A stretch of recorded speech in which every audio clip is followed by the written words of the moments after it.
సరదాకి కాసేపు పోడ్కాస్ట్కు స్వాగతం. మీరు వింటున్న ఈ వారం కథ పేరు భక్తి. రచన శ్రీ విజయారావు.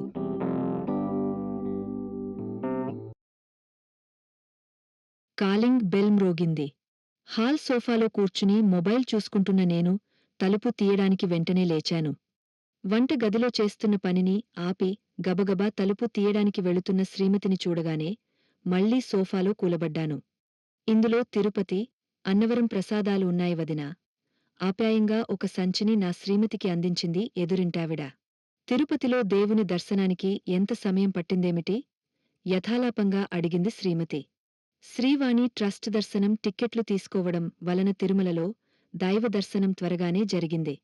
అన్నవరంలో కూడా స్పెషల్ దర్శనం టిక్కెట్లు తీసుకోవడంతో అక్కడ కూడా వ్రతం, దైవ దర్శనం ఎంత బాగా జరిగిందో చెప్పలేను వదినా. ఎదురింటావిడ ముఖం ఆనందంతో వెలిగిపోవటం ప్రస్ఫుటంగా కనిపించింది. తిరుమలలో దర్శనానికి 10,000 రూపాయల టిక్కెట్లు తీసుకున్నారా? ఆశ్చర్యపోయింది శ్రీమతి.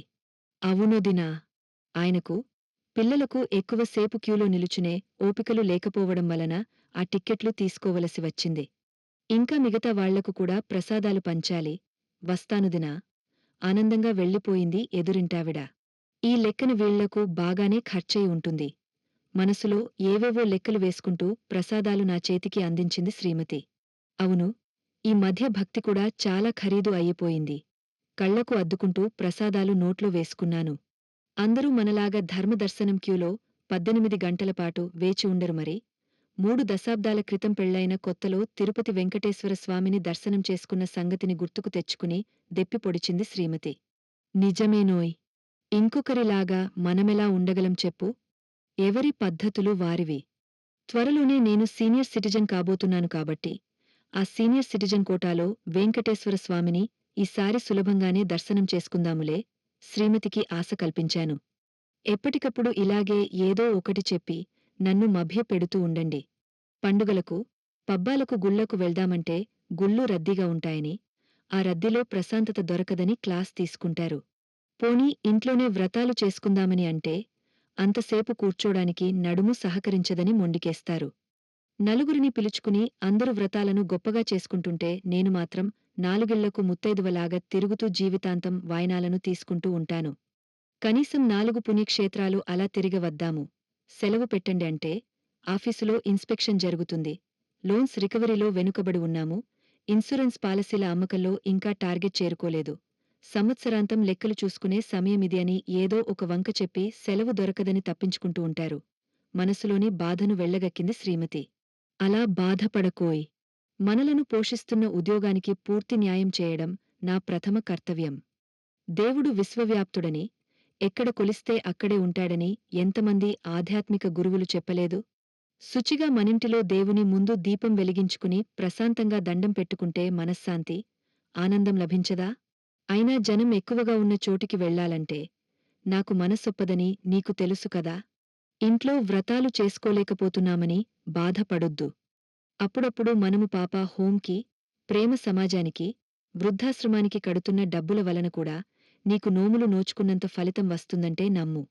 ప్రతి దానికి ఒక సమయమంటూ ఉంటుంది. నేను రిటైర్ అయ్యాక అన్ని పుణ్యక్షేత్రాలు చక్కగా తిరిగి వద్దాము. శ్రీమతిని శాంతింపచేసే ప్రయత్నం చేశాను. ఈ జన్మలో నాకంత అదృష్టం కూడానా? మూతి వంకర్లు తిప్పుకుంటూ తన అసంతృప్తిని ప్రకటించుకుని పని చేసుకోవడానికి వంటింట్లోకి వెళ్లిపోయింది శ్రీమతి. వార్తలు విందామని టీవీ పెట్టగానే బ్రేకింగ్ న్యూస్ అంటూ మహాకుంభమేళాలో తొక్కిసలాట జరిగిందని, కొంతమంది ప్రాణాలు కోల్పోయారని చూపిస్తుంటే షాకయ్యను. టీవీ సౌండ్ పెద్దగా ఉండడంతో వంటగదిలో నుండి నా శ్రీమతి కూడా పరుగున వచ్చి వార్తలు వినసాగింది. మహాకుంభమేళాలో మోని అమావాస్య సందర్భంగా అమృత స్నానాలు చేయడానికి వచ్చిన లక్షలాది మంది భక్తుల మధ్య అర్ధరాత్రి జరిగిన తొక్కిసలాటలో సుమారు 30 మంది చనిపోయారని, మరో 30 మంది తీవ్రంగా గాయపడ్డారని వార్తలలో చూపిస్తుంటే నా మనస్సు విలవిల్లాడింది. మొన్నటికి మొన్న తిరుపతిలో వైకుంఠద్వార దర్శనానికి ఇచ్చే టోకెన్ల కౌంటర్ వద్ద జరిగిన తొక్కిసలాటలో కొంతమంది భక్తులు చనిపోవడం ఇంకా జీర్ణించుకోకముందే మళ్లీ ఈ ధోరం ఏమిటండి బాబూ? శ్రీమతి తన ఆవేదనను వెలిబుచ్చింది. ఆ మధ్య ఉత్తరప్రదేశ్లో ఒక బాబా పాద ధూళి కోసం జరిగిన తొక్కిసలాటలో కూడా కొంతమంది చనిపోయిన సంగతి మరచిపోయావా? సంయమనం పాటించని జన సమూహాలలోకి వెళ్లడం ఎంత ప్రమాదకరమో తెలియపరిచేందుకు గుర్తుచేశాను. నిజమేనండి. మరచిపోయాను. ఫలానా రోజున, ఫలానా ద్వారం ద్వారా దేవుని దర్శించుకున్న వారికి మోక్షం లభిస్తుందని, పుష్కరాలలోనూ, కుంభమేళాలలోనూ నిర్ణీత సమయంలో స్నానాలు చేసిన వాళ్లకు పాపాలు తొలగిపోతాయని, ఫలానా బాబా పాద ధూళి వలన మంచి జరుగుతుందని జనాలు నమ్ముతూ ఉన్నంత కాలమూ ఇటువంటి దుర్ఘటనలు జరుగుతూనే ఉంటాయేమో.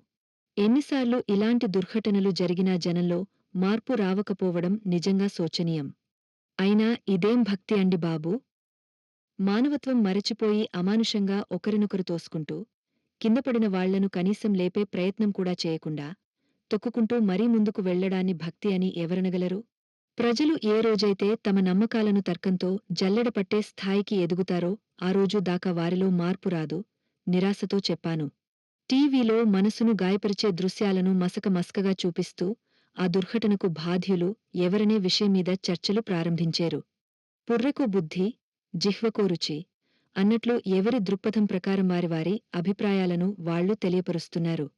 జనం ఎక్కువ మంది వస్తారని తెలిసి కూడా సరైన జాగ్రత్తలు తీసుకోవడంలో సంబంధిత అధికారులు విఫలమయ్యారని ఒక వర్గం ఆరోపిస్తే, మహాకుంభమేళాలో పగలు, రాత్రి కష్టపడి సంబంధిత అధికారులు ఎన్నో జాగ్రత్తలు తీసుకునబట్టే కోట్ల మంది భక్తులు వచ్చినా కూడా అన్ని రోజులు సవ్యంగా జరిగిందని, ఏదో ఒకరోజు ఒక దుర్ఘటన జరిగితే దానికి కారణం వారి నిర్లక్ష్యమనడం ఎంతమాత్రమూ సరికాదని, నిశితంగా పరిశీలిస్తే ఆ దుర్ఘటనకు కారణం భక్తులు సంయమనంతో వ్యవహరించకపోవడమేనని కొంతమంది అభిప్రాయపడ్డారు.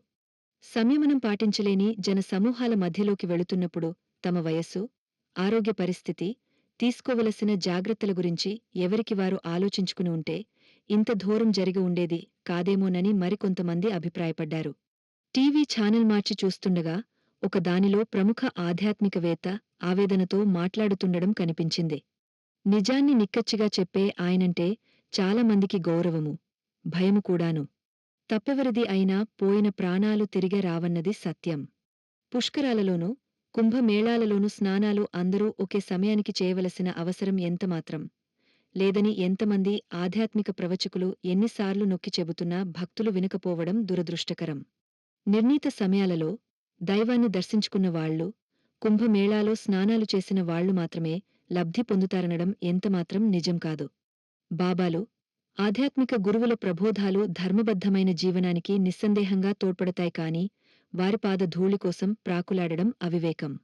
ఇతరులు ఆచరిస్తున్నారు కాబట్టి వారు ఏదో పొందేస్తున్నారనే భావనతోనూ, దానిని తాము ఆచరించకపోతే తామేదో కోల్పోతామనే భయంతోనూ, తమకు నమ్మకమున్నా లేకపోయినా కూడా ఆచరించాలన్న మనస్తత్వం కలిగిన వాళ్లే ఎక్కువ శాతం మనుషులు.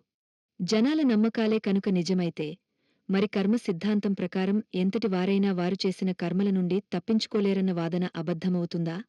తార్కికంగా ఆలోచించి చూస్తే ఓ మనిషి తన జీవితకాలమంతా అధర్మంగా జీవించి ఒక పర్వదినాన మాత్రం దైవ దర్శనం చేసుకునిగాని, పుష్కరాలలో స్నానం చేసిగాని తన పాపాలన్నీ కడిగేసుకోగలడనే వాదన ఎంతమాత్రం నమ్మశక్యంగా లేదు. పాపాలను అంత సులభంగా పోగొట్టుకునే ప్రక్రియను మనుషులకు ప్రసాదించడానికి ఈ విశ్వాన్ని నియంత్రించే మహాశక్తివంతుడు అంత అమాయకుడు కాదు. మొక్కుబడి పూజలు, మొక్కుబడి స్నానాలు చేయడం భక్తి కానే కాదు.